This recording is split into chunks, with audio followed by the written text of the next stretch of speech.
Bonjour tous. Vladimir Poutine, dans un entretien exclusif avec un journaliste chinois, a abordé avec franchise deux grands sujets d'actualité, la situation en Ukraine et les relations stratégiques entre la Russie et la Chine. Voici les déclarations marquantes qui éclairent la vision de Moscou sur ces enjeux cruciaux. La situation en Ukraine. Poutine a réaffirmé la position de la Russie, insistant sur le fait que ses actions visent à défendre ses intérêts nationaux face à une prétendue expansion de l'OTAN. Il a souligné 2. Relations Russie-Chine, un partenariat stratégique. Poutine a qualifié les relations entre la Russie et la Chine de partenariat exemplaire, basé sur la confiance mutuelle et le respect des intérêts nationaux. Il a mis en avant une position ferme et calculée. Cet entretien illustre une fois de plus la volonté de Vladimir Poutine de positionner la Russie comme un acteur incontournable sur l'échiquier mondial, tout en consolidant ses alliances stratégiques avec des puissances comme la Chine. Je vous laisse suivre l'interview et vous retrouve à la fin de la vidéo pour la conclusion et la question du jour. À toutes. Monsieur le Président, tout d'abord, permettez-moi de vous féliciter pour votre récent anniversaire. Comment avez-vous célébré?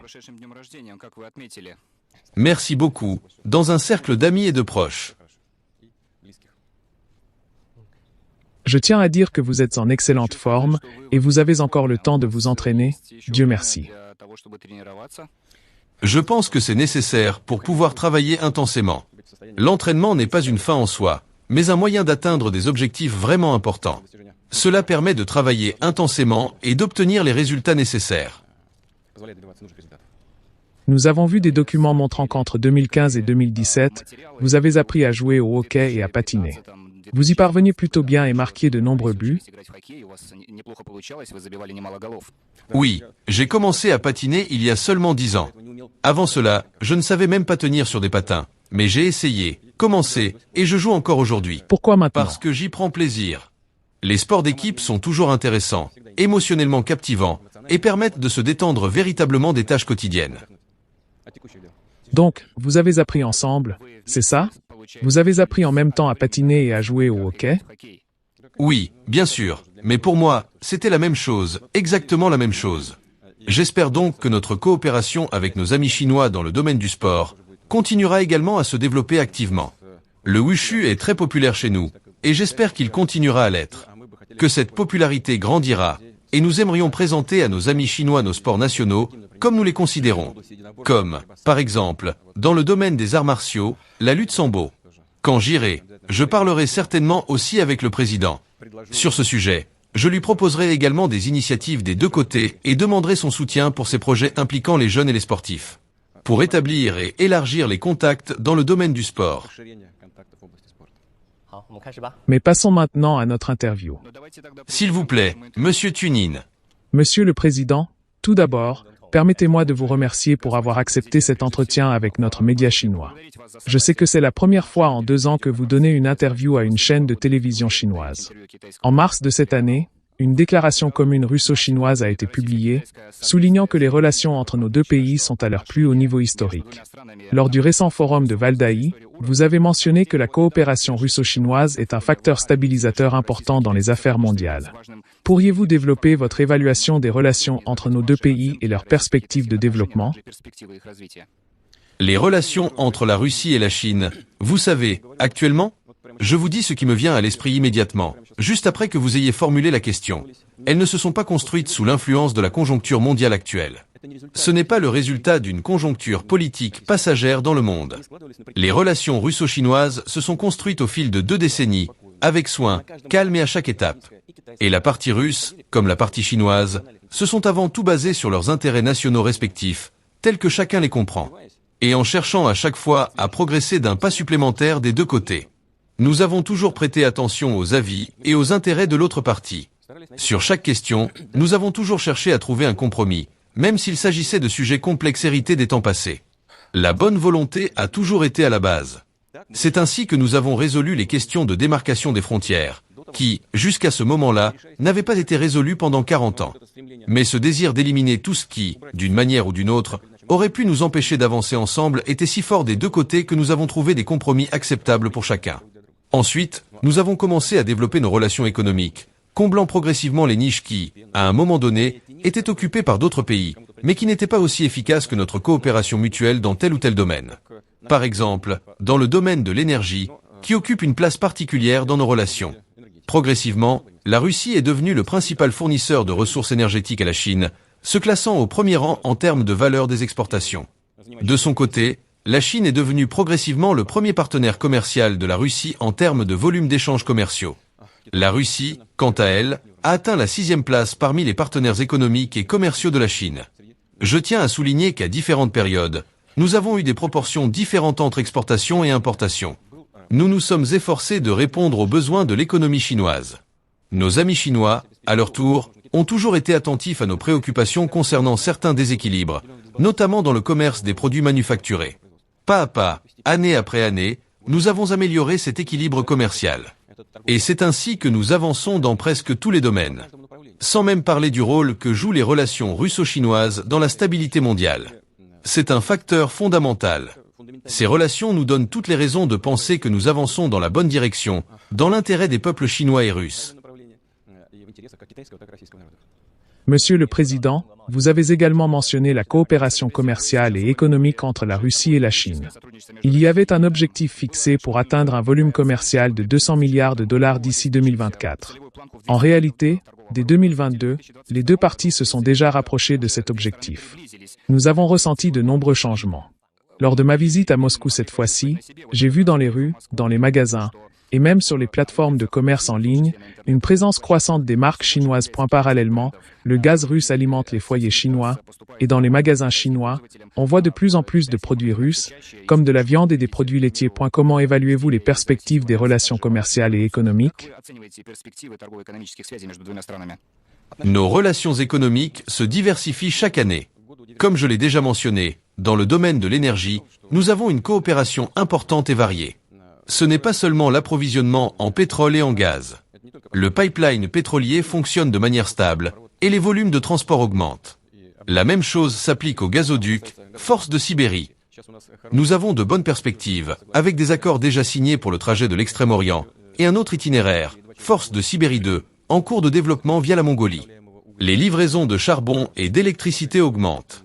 Nous construisons également des réacteurs nucléaires, non seulement pour 2 centrales, mais nous travaillons également sur des réacteurs à neutrons rapides. Cela permettra de transformer complètement les relations dans le secteur énergétique de haute technologie, car cela crée les conditions pour un cycle fermé, pratiquement sans déchets. Nous avons également de très bonnes perspectives dans d'autres secteurs, construction automobile, construction navale, aéronautique, électronique. Concernant l'industrie automobile, par exemple, j'ai récemment discuté avec des amateurs de voitures expérimentées. De manière sincère, sans savoir que j'aurai cette interview aujourd'hui, ils m'ont dit que les voitures chinoises ne se contentent pas de s'implanter sur notre marché simplement parce qu'il y a moins d'autres marques. C'est aussi parce que leur qualité s'améliore. La qualité des voitures chinoises s'améliore, et nos consommateurs, notamment grâce au bon rapport qualité-prix, s'orientent volontiers vers les produits des fabricants chinois. Vous avez mentionné l'agriculture? Oui, ce secteur se développe également. Il y a certaines questions liées, par exemple, à l'approvisionnement en viande, mais le travail continue. Nous connaissons l'intérêt des consommateurs chinois, non seulement pour les produits agricoles, mais aussi pour la livraison de certains produits nécessaires à la Chine pour produire elle-même ces denrées sur son territoire. Le nombre de secteurs dans lesquels nous collaborons et travaillons ensemble augmente considérablement et s'élargit constamment, surtout récemment, grâce à des domaines de coopération technologique de pointe. Nous sommes confiants que cette année, nous atteindrons l'objectif de 200 milliards de dollars. Qu'en pensez-vous? Je n'en doute pas, presque, disons-le prudemment, presque certainement. Sur la période précédente, la croissance des échanges commerciaux a été de 32%. C'est une très bonne progression, et d'ici la fin de l'année, tout porte à croire que nous atteindrons la barre des 200 milliards. Monsieur le Président, j'aimerais maintenant parler d'énergie. Nous collaborons dans des domaines tels que les énergies renouvelables, la lutte contre le changement climatique, ainsi que sur l'agenda climatique de l'ONU. Selon vous, quel impact notre coopération dans ces domaines a-t-elle sur le monde et l'humanité? Vous savez, si nous parlons des objectifs de développement durable des Nations Unies, ils sont plus nombreux qu'une dizaine. Je crois qu'il y en a 17. La protection de l'environnement et la lutte contre le changement climatique sont des priorités très importantes, mais ce ne sont pas les seules. nous ne devons pas oublier des objectifs comme la lutte contre la pauvreté.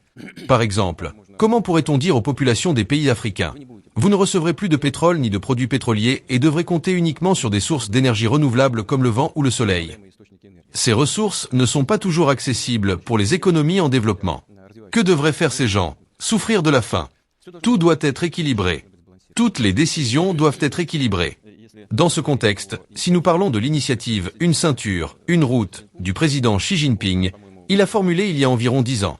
Cette idée a été très opportune et se développe bien. Elle repose sur une tentative de réunir les capacités de nombreux pays pour atteindre des objectifs communs de développement. Aujourd'hui, savez-vous combien de pays participent, d'une manière ou d'une autre, à la réalisation de cette idée du président Xi Jinping? 147. Cela représente 2/3 de la population mondiale. À mon avis, c'est déjà un succès. C'est une initiative bonne, juste et technologiquement bien conçue, qui progresse.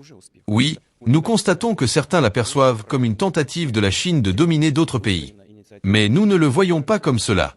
Nous voyons simplement un désir de coopérer. Nos propres idées concernant le développement de l'Union économique eurasienne, par exemple, et la construction d'une grande Eurasie, coïncidant entièrement avec les idées chinoises dans le cadre de la coopération proposée par l'initiative « Une ceinture, une route ».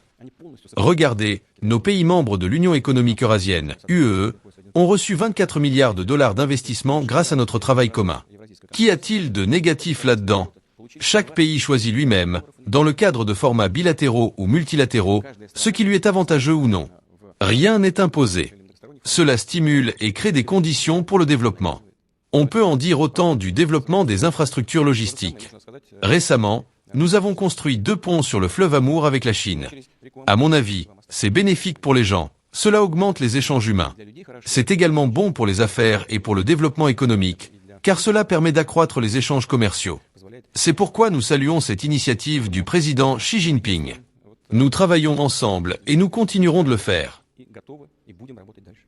Monsieur le Président, vous avez également mentionné que l'intégration entre l'UEE et l'initiative « Une ceinture, une route » est un projet très important, une sorte d'intégration des intégrations. Cette fois-ci, vous participerez au sommet « Une ceinture, une route ». Quelles sont vos attentes à cet égard? Je pense que nous trouverons.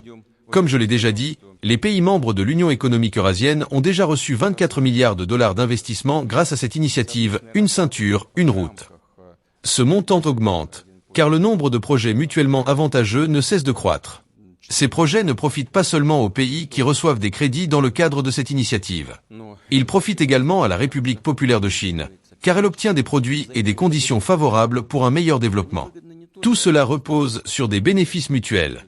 Peut-être est-il encore tôt pour en parler, mais je suis certain que de nouveaux contrats seront signés. Des contacts seront établis entre les acteurs économiques. Les dirigeants des gouvernements et les chefs de différents ministères et départements qui travaillent directement sur ces projets se rencontreront. Je ne vais même pas commencer à énumérer tout cela. J'ai pris connaissance des propositions du gouvernement russe dans divers domaines. Tout cela est présenté en détail sur plusieurs pages. Chaque projet représente quelque chose sur lequel nous travaillerons pendant 1 an, voire une décennie ou plus. Участниками экономической деятельности, встретятся руководители правительств и главы различных министерств и ведомств, которые работают напрямую. Я сейчас даже не буду перечислять. Я знакомился с предложениями российского правительства по различным направлениям. Это все убористым шрифтом изложено наше предложение на нескольких листах подряд.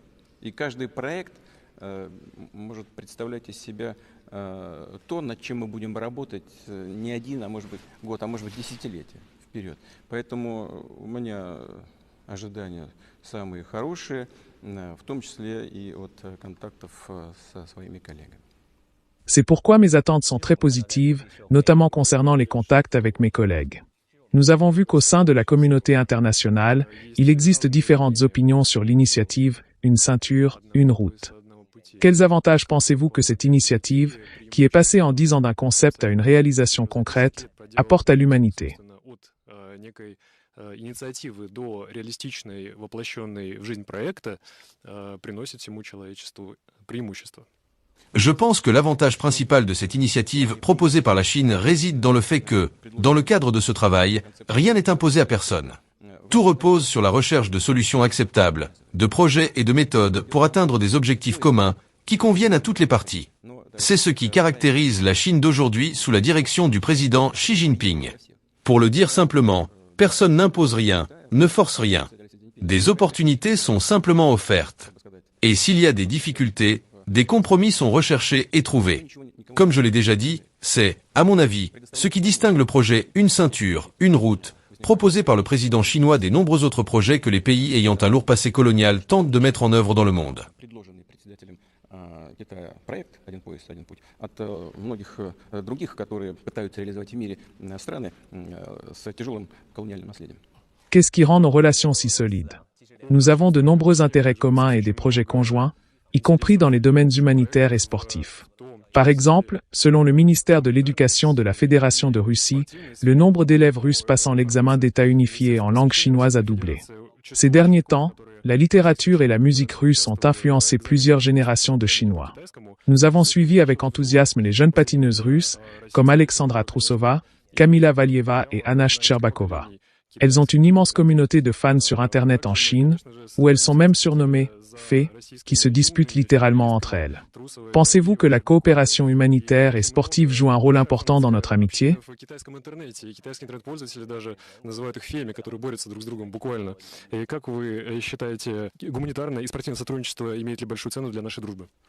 Bien sûr, la coopération sportive, en tant que partie de l'interaction humanitaire, est très importante, car elle établit des contacts directs entre les gens. Le fait qu'il y ait des fans chinois de nos athlètes n'est pas surprenant, car ce sont des étoiles brillantes. Mais nous suivons également avec grand respect les succès des athlètes chinois. Nous observons toujours comment le travail est organisé dans le domaine du sport en Chine. Y a-t-il des athlètes ou des disciplines sportives spécifiques qui vous intéressent particulièrement? Nous connaissons bien les athlètes chinois, par exemple dans le domaine du tennis de table ou dans d'autres disciplines importantes. Cependant, il est tout aussi crucial d'établir des contacts à des niveaux plus modestes. L'éducation physique, les compétitions régionales ou celles entre établissements d'enseignement supérieur, entre provinces et régions de la Fédération de Russie. À mon avis, il faudrait explorer davantage ces possibilités. Ce serait très intéressant. Et en fait, cela se fait déjà dans le cadre de la coopération interrégionale, où mes collègues y accordent l'attention nécessaire. Je suis convaincu que cela continuera de se développer. Vous savez que nos relations sportives sont dépourvues de toute conjoncture politique ou économique. Malheureusement, le sport international actuel est de plus en plus commercialisé. Mais dans nos relations sportives, il n'y a rien de tel, et j'espère que cela ne changera jamais.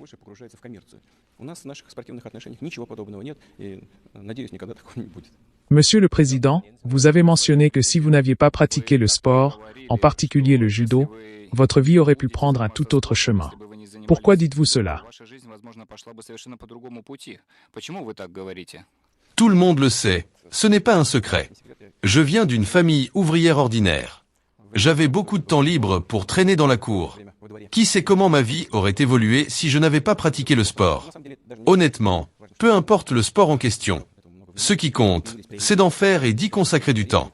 Cela m'a permis de me réaliser, non pas dans la cour ou au sein d'un groupe de jeunes indisciplinés, mais sur les terrains de sport. Dans mon cas, c'était sur les tatamis, où j'ai appris à établir des relations avec les autres, à respecter mes partenaires et à ne pas compromettre les relations humaines. Le sport éduque, et c'est extrêmement important. Aujourd'hui, dans un monde rempli de menaces comme celles provenant d'Internet ou du trafic de drogue, le sport joue un rôle essentiel dans la formation du caractère des jeunes. Il leur inculque des valeurs de vie solides et durables.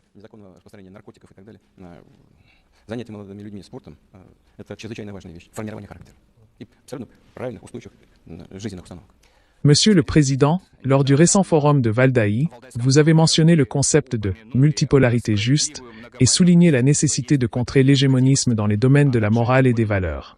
Vous avez également critiqué l'ordre mondial basé sur des règles. Vous avez mentionné le colonialisme dans les mentalités.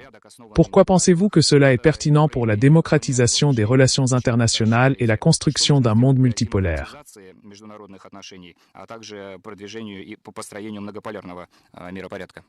Vous parlez d'un ordre basé sur des règles. Avez-vous déjà vu ces règles? Non, car personne ne les a jamais écrites ou négociées avec qui que ce soit. Comment peut-on parler d'un ordre basé sur des règles que personne n'a vues? Du point de vue du bon sens, C'est absurde, une sorte de non-sens. Mais cela profite à ceux qui promeuvent une telle approche, car si personne ne connaît ces règles, cela signifie qu'ils les inventent au fur et à mesure, selon leurs intérêts. C'est cela l'approche coloniale. Les pays colonisateurs ont toujours considéré qu'ils étaient des humains de première classe. Ils affirmaient apporter la civilisation à leurs colonies, qu'ils étaient des êtres éclairés apportant les bienfaits de la civilisation aux autres peuples, qu'ils considéraient comme des humains de seconde classe. Il n'est donc pas surprenant que l'élite politique actuelle, par exemple aux États-Unis, parle de son exceptionnalisme. C'est la continuité de cette mentalité coloniale. Quand ils disent qu'ils sont exceptionnels, cela signifie que les autres peuples sont de seconde classe. Comment cela peut-il être interprété autrement? C'est un vestige du colonialisme. Notre approche est totalement différente. Nous partons du principe que tous les peuples sont égaux. Tous ont les mêmes droits. Les droits et libertés d'un pays ou d'un peuple s'arrêtent là où commencent les droits et libertés d'un autre peuple ou pays. C'est ainsi qu'un monde multipolaire doit progressivement émerger. C'est précisément ce vers quoi nous tendons. Et c'est la base de notre coopération avec la Chine sur la scène internationale.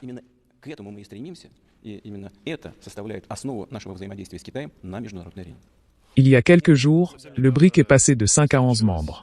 Comment percevez-vous cet élargissement et son impact sur le processus multipolaire? L'année prochaine, la Russie assumera la présidence du BRIC. Quel sera son rôle dans cette organisation?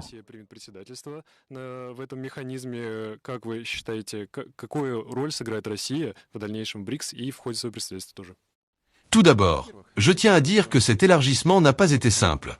Cela a été un dialogue difficile, voire complexe. Mais grâce aux efforts de notre président en exercice, le président sud-africain Cyril Ramaphosa, un consensus a été trouvé. Qu'est-ce qui sous-tend ce processus d'élargissement? C'est la réalité objective. Un monde multipolaire se crée de lui-même, naturellement. Nous pouvons accélérer ce processus, ou certains peuvent essayer de le ralentir. Mais la création d'un monde multipolaire est inévitable. Cela se produit grâce à la montée en puissance de nombreux pays, notamment avec la croissance de la République populaire de Chine. L'Inde se développe, l'Indonésie également, ainsi que de nombreux autres pays en Amérique latine, comme le Brésil. La Russie se renforce et se redresse. Chacun de nos pays a ses propres défis, mais où n'y en a-t-il pas? L'essentiel réside dans le potentiel croissant de ces nations. Cette croissance est évidente, notamment dans le domaine économique. En ce qui concerne le BRIC, au moment du sommet à Johannesburg, le rapport économique entre les pays du G7 et ceux du BRIC était déjà favorable au BRIC en termes de parité de pouvoir d'achat. Avec l'adhésion de 6 nouveaux membres, cet écart s'est encore creusé en faveur du BRIC. Je le répète, c'est une manifestation objective du processus de formation d'un monde multipolaire. Cela signifie que tous ceux qui rejoignent le BRIC soutiennent cette idée et ce concept de création d'un monde multipolaire. Personne ne veut rester en position subalterne vis-à-vis d'une autre souveraineté. Tous souhaitent des relations d'égal à égal. Et ceux qui rejoignent le BRIC voient que, dans ce cadre élargi et renforcé, il est possible d'atteindre cet objectif plus rapidement grâce à la coopération et à l'union des efforts.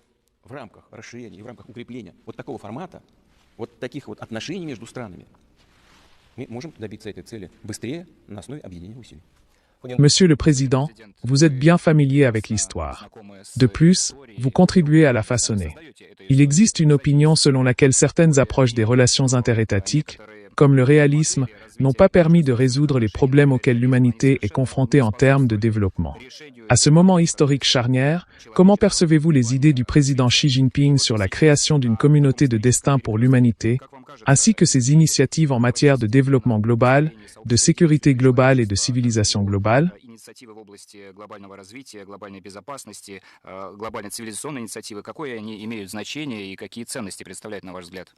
Merci d'avoir mentionné cela. Pourquoi? Parce que, si je ne me trompe pas, ces idées ont été formulées pour la première fois en 2013 lors de la visite de Xi Jinping à Moscou. Il s'était exprimé à l'Institut d'État des Relations Internationales de Moscou, MJIMO, et c'est là qu'il en a parlé pour la première fois. Bien sûr, c'est une approche globale de l'histoire de l'humanité. Tout est interconnecté. Aujourd'hui, avec la formation d'un monde multipolaire, ces idées sont encore plus pertinentes. Il en parlait en 2013, et aujourd'hui, elles se concrétisent réellement. C'est extrêmement important. Je veux revenir à ce que j'ai dit au début. Nous ne sommes pas guidés par des considérations opportunistes du moment. Nous essayons de réfléchir, d'évaluer la situation dans son ensemble et de regarder vers l'avenir. En ce sens, regardez, En 2013, il parlait déjà de la création d'un monde global interconnecté. Et il a ensuite proposé l'initiative « Une ceinture, une route ». C'est la concrétisation pratique de ce dont il parlait, même si c'était à un niveau plus théorique à l'époque.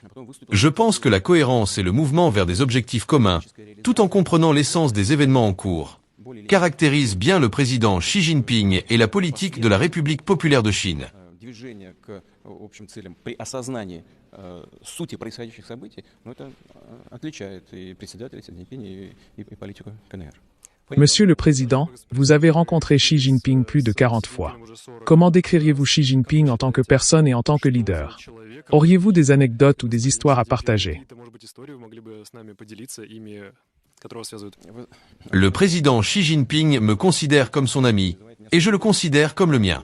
Chez nous, il y a un proverbe, « Dis-moi qui est ton ami, et je te dirai qui tu es ». Donc, si je commence à louer le président Xi Jinping, cela reviendrait à me vanter moi-même, et cela me mettrait mal à l'aise. C'est pourquoi je vais essayer d'être objectif. Il est sans aucun doute l'un des leaders mondiaux les plus reconnus. Vous avez mentionné à juste titre son discours au MJIMO en 2013, que je relie à l'initiative « Une ceinture, une route ». Cela montre qu'il est un leader qui ne prend pas de décisions opportunistes ou dictées par des circonstances immédiates. Il évalue la situation, analyse et regarde vers l'avenir, ce qui est très important. C'est ce qui distingue un véritable leader mondial des opportunistes, ces personnes qui viennent pour briller brièvement sur la scène internationale avant de disparaître. Le président Xi Jinping est bien sûr une personne très différente. Il est méthodique, calme, mais aussi très professionnel et fiable en tant que partenaire. Je tiens à souligner que, si nous convenons de quelque chose, on peut être sûr que nos accords seront respectés des deux côtés. En ce qui concerne nos rencontres, oui, il y en a eu beaucoup, ce qui est une bonne chose. Vous avez compté, je suppose, car je ne me souviens plus du nombre exact, peut-être 40 réunions. Il y a eu un moment, je ne me souviens plus exactement de l'année. Peut-être lors d'un sommet en Indonésie, où c'était mon anniversaire. Nous l'avons célébré ensemble. Plus tard, à Douchambé, lors d'un autre événement, c'était son anniversaire. Et nous avons également célébré son anniversaire ensemble. Lors de notre collaboration, il y a eu une visite officielle du président Xi Jinping en Russie. Nous sommes allés à Saint-Pétersbourg, avons visité le croiseur Aurore ensemble, et avons fait une promenade en bateau sur la rivière Neva. Dans une atmosphère très détendue et amicale, nous avons longuement discuté de nos relations bilatérales et de la situation mondiale. C'était probablement l'un des moments les plus calmes, amicaux et informels, où nous avons pu discuter en profondeur de toutes les questions et problèmes. Tout a été abordé. L'ambiance était très conviviale, presque comme à la maison. Il est venu récemment, en mars, comme vous le savez. Cette visite a également été très productive et d'une grande importance pour l'avenir de nos relations bilatérales. J'espère que cette tradition se poursuivra lors de la prochaine rencontre prévue en Chine. Визит, который имел очень серьезное значение для будущего строительства наших отношений. Поэтому я надеюсь, что вот сейчас, когда встреча намечается в Китае, эта традиция будет продолжена. Concernant la crise ukrainienne, Monsieur le Président, comment voyez-vous les perspectives d'un règlement pacifique? Quand la paix sera-t-elle possible? Vous avez également mentionné le document chinois sur le règlement politique de la crise ukrainienne. Quelle est votre évaluation? Nous remercions nos amis chinois pour leur réflexion sur la manière de mettre fin à cette crise. Cependant, je tiens à rappeler que les hostilités en Ukraine n'ont pas commencé avec notre opération militaire spéciale, mais bien avant. En 2014, lorsque les pays occidentaux, qui étaient garants des accords entre le président Yanukovych et l'opposition, ont oublié leurs garanties en l'espace de quelques jours. De plus, ils ont favorisé un coup d'État. Des représentants officiels de l'administration américaine ont même déclaré qu'ils avaient dépensé beaucoup d'argent pour cela. Environ 5 milliards de dollars, selon eux. Je ne vais pas parler de révolution, ni de révolution de couleur, mais c'était un coup d'État. Certes, il était lié à des erreurs de l'administration en place, mais ces erreurs auraient dû être corrigées par des procédures démocratiques, et non par des milices dans les rues. Mais les pays occidentaux ont préféré agir autrement, en soutenant un coup d'État et en lançant, via le régime de Kiev, des hostilités dans le sud-est de l'Ukraine, dans le Donbass. Pendant 8 ans, ces hostilités ont tué des femmes et des enfants. Et personne en Occident n'a prêté attention à cela ou a fait semblant de ne pas voir. Même si des accords avaient été signés dans la capitale biélorusse, Minsk, connue sous le nom d'accord de Minsk, la Russie a tout fait pour suivre cette voie et résoudre le conflit. Mais cela n'a pas été permis. De plus, les dirigeants ukrainiens ont fini par déclarer ouvertement qu'ils n'aimaient pas ces accords de Minsk et qu'ils ne les appliqueraient pas. Tout cela, combiné au fait que les États-Unis ont commencé à intégrer l'Ukraine dans l'OTAN, a conduit à l'escalade du conflit. Je vous rappelle qu'au moment où l'Ukraine a proclamé son indépendance, le document fondateur de l'indépendance de l'Ukraine, la déclaration d'indépendance, stipulait que l'Ukraine serait un État neutre. Mais en 2008, sans raison apparente, l'Ukraine a été annoncée comme étant destinée à rejoindre l'OTAN. Il est encore difficile de comprendre pourquoi cela a été décidé. Et année après année, la situation a été de plus en plus tendue. Finalement, cela a conduit à la crise de 2014 et aux hostilités, ce qui a entraîné l'escalade à un niveau plus élevé. Le début de l'opération militaire spéciale de la Russie n'est pas le début de la guerre, mais une tentative de la stopper. Quant à savoir ce qui doit être fait pour que ce conflit soit résolu pacifiquement, nous n'avons jamais été contre cela. De plus, nous avons même convenu à Istanbul que nous étions prêts à prendre des mesures pour garantir les intérêts légitimes de la Russie en matière de sécurité. À ce moment-là, la partie ukrainienne avait proposé des conditions très strictes pour la sécurité, et nous avons pratiquement accepté ces conditions. Mais dès que nos troupes se sont retirées de la capitale ukrainienne, Kiev, la partie ukrainienne a jeté ces accords à la poubelle. Ces accords avaient même été paraphés par les chefs des négociations, mais ils ont été ignorés dès que la situation a changé. Et ils ont annoncé qu'ils allaient chercher à vaincre la Russie sur le champ de bataille. Il y a eu des tentatives de contre-attaque, mais les résultats sont encore absents, à part d'énormes pertes. Les pertes sont colossales, environ 1 pour 8. Nous connaissons bien sur les propositions de nos amis chinois. Nous les apprécions beaucoup. Je pense qu'elles sont tout à fait réalistes. Elles pourraient en tout cas servir de base à des accords de paix. Mais, malheureusement, l'autre partie ne souhaite pas entamer des négociations. De plus, le président ukrainien a émis un décret interdisant toute négociation avec nous. Comment peut-on négocier si l'autre partie ne le veut pas? Ils ont même légiféré pour interdire ces négociations. Donc, si la partie ukrainienne souhaite commencer ces négociations, il faudrait d'abord annuler ce décret et annoncer leur volonté de négocier. Nous sommes prêts, y compris en utilisant les propositions de nos amis chinois. Украинская сторона хочет этого. Видимо, начать нужно с того, чтобы отменить этот декрет и объявить о готовности к этим переговорам. Мы готовы. В том числе используя предложения наших китайских друзей. Monsieur le Président, la Chine a toujours exprimé son désir de construire une sécurité commune et indivisible. Existe-t-il une possibilité de rapprocher les positions sur la question ukrainienne? Есть ли какая-то возможность в украинском вопросе сблизить позиции? Oui, nous en avons toujours parlé aussi. Nous avons dit qu'il ne faut pas construire la sécurité d'un pays sur la base de la mise en danger de la sécurité d'un autre. La sécurité doit être égale pour tous. À cet égard, la neutralité de l'Ukraine est pour nous d'une importance capitale. Il nous a été dit en 1991, à l'époque, par l'administration des États-Unis, qu'il n'y aurait pas d'élargissement de l'OTAN vers l'Est. Et pourtant, 5 vagues d'élargissement ont eu lieu. Chaque fois, nous avons exprimé nos préoccupations. Mais chaque fois, on nous a répondu que ces promesses n'étaient que verbales, sans engagement écrit. Comment dialoguer avec des personnes qui ne tiennent pas leurs engagements? C'est très difficile. J'ai déjà cité l'exemple du programme nucléaire iranien. Des négociations longues ont abouti à un accord. Puis une nouvelle administration est arrivée, et tout a été annulé. Les accords ont été jetés à la poubelle comme s'ils n'avaient jamais existé. Comment négocier si chaque nouvelle administration recommence à zéro? C'est un problème qui concerne tous les sujets, y compris celui que nous discutons. Un des points clés est donc de garantir une sécurité égale pour tous.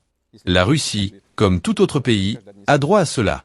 Et si nous estimons que l'élargissement de l'OTAN avec l'Ukraine crée une menace pour nous, nous demandons à ce que cela soit entendu.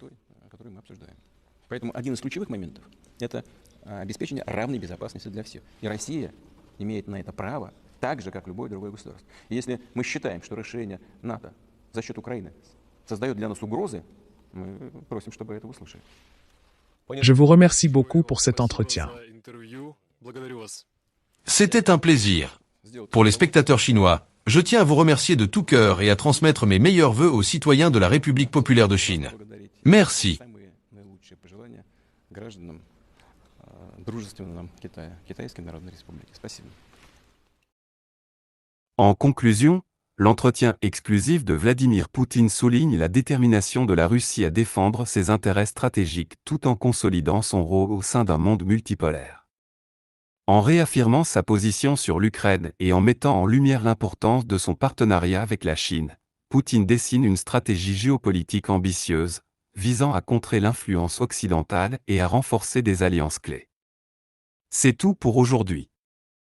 La question du jour est: quels seraient les impacts économiques et géopolitiques d'un partenariat renforcé entre Moscou et Pékin sur les pays en voie de développement? Laissez-nous vos commentaires en bas, ne manquez pas de vous abonner et de partager la vidéo.